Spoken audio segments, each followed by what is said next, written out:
Vamos supor que você pudesse escolher trabalhar em um dos países dessas duas listas. A lista 1 tem Canadá, Estados Unidos, Austrália e Nova Zelândia, e a lista 2 tem Nigéria, Congo, Bolívia e Venezuela. Você escolheria um país de qual lista? Se você escolher um país da lista 1, então provavelmente você é a favor de uma reforma trabalhista no Brasil, mas ainda não sabe.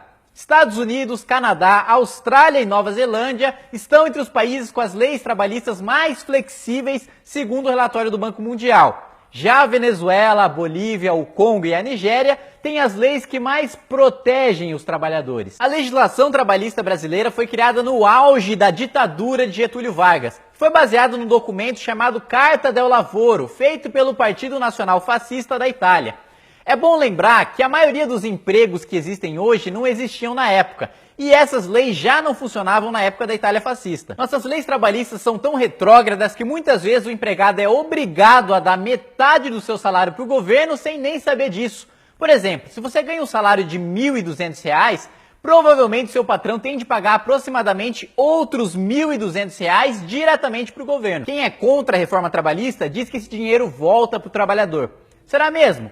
Vamos pegar o FGTS como exemplo. O trabalhador é obrigado a dar 8% do seu salário bruto para o FGTS, que é uma espécie de poupança administrada pelo governo.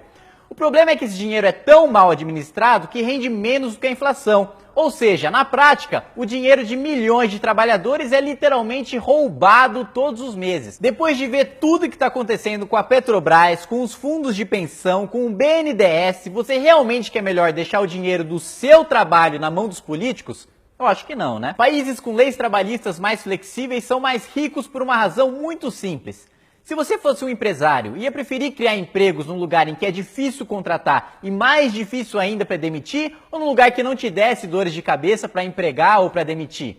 E se você escolhesse um país para trabalhar, você escolheria um lugar em que você pode negociar coisas como o seu salário e a sua carga horária, ou um país que te obrigasse a aceitar as condições impostas pelo governo? Se flexibilizar as leis trabalhistas é bom para o trabalhador, por que os líderes sindicais são contra? A resposta é simples. Graças à unicidade sindical, que impede que haja concorrência entre sindicatos, esses líderes possuem verdadeiros monopólios em suas mãos e recebem dinheiro público por meio do imposto sindical. Como não existe transparência nem prestação de contas, diversos desvios milionários já foram descobertos. Ou seja, esses líderes sindicais, além de não representarem nenhuma classe, ainda lutam contra os trabalhadores que dizem defender simplesmente para proteger os próprios privilégios. Enquanto você trabalha o dia todo para sustentar sua família, o governo te rouba para sustentar a vida boa desse sindicalista. Aquela história de que toda reforma trabalhista só existe para tirar direitos dos trabalhadores é pura balela. É um discurso político vazio de quem não tem argumentos,